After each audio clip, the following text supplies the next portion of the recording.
பாருங்க, ராதாபுரத்தில் 60 ஆண்டுகளாக இல்லாத மழை வெள்ளம்.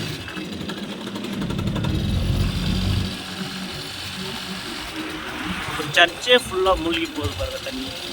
ஒரு ரோடு ஃபுல்லாக தம்பி வச்சிருச்சு. ஃபுல்லாக பாருங்கள், டிரான்ஸ்ஃபார்மே அரை டிரான்ஸ்ஃபார்ம் தண்ணி எப்படி போய்கிட்டு இருக்கு பாருங்கள்.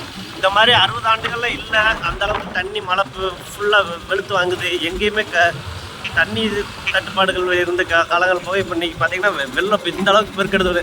கர்நாடகாக்கே நம்ம தண்ணி கொடுக்கலாமாங்கிற கேள்விக்கு வந்துருச்சு, அந்த அளவுக்கு வெள்ளம். இது இந்த வெள்ளத்துக்களை கடலில் கலக்காமல் நம்ம எந்த அளவுக்கு அணைகளில் சேர்க்குறோமோ அந்த அளவுக்கு நமக்கு நல்லது. ஆனால் பட்டு தாமிரபரணி நேரத்தில் 60,000 கனஅடிக்கு மேலே தண்ணி வந்துக்கிட்டு இருக்கு. பாருங்கள் வெள்ளத்தை பாருங்கள், குளத்தில் எவ்வளோ தண்ணி பார்த்தீங்களா.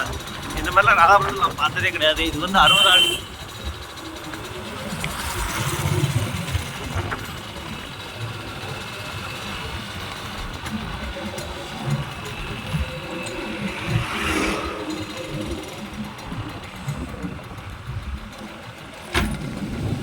पेट्रोल ठीक है? नहीं नहीं नहीं नहीं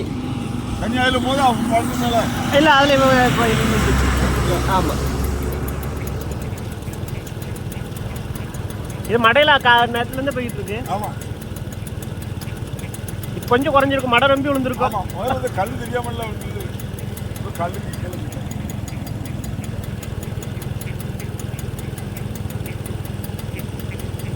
இது எந்த குளத்துக்கு போகும்? பன்னேர் குளத்துக்கு போயிருமோ? மகேந்திர குளம். பன்னேர் குளத்துலேருந்து வருது. ஓ, அங்கே இருந்தா வருது. சரி, மகேந்திரத்துக்கு போய் தானே அங்கே மரங்களில் விழுது. பாருங்க, பெட்ரோல் பங்க் வந்து பெட்ரோல் இல்லை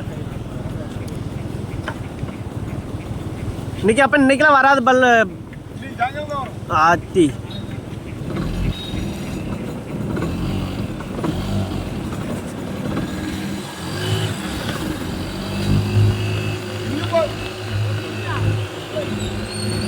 பெட்ரோலுக்காண்டி தான் மக்கள் வெள்ளமாக வந்துக்கிட்டு இருக்காங்க. தண்ணி வெள்ளம் போக மக்கள் பெட்ரோலுக்கு அலைகிற காலங்கள் வந்து விட்டது.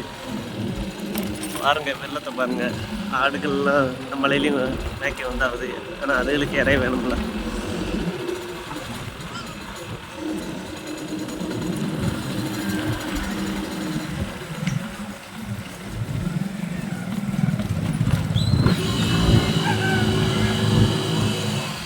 பாருங்கள் எவ்வளோ வெள்ளம் போகுது பாருங்கள். ரேஷன் கடையே ஃபுல்லாக இதுக்கு மூழ்கி நிற்கிது.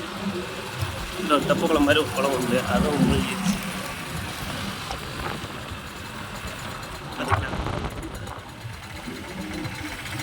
ரேஷன் கடையில் பாதி அளவுக்கு தண்ணி கிடக்கு பாருங்க. இதெல்லாம் ஃபுல்லாக வெள்ளம் தான்.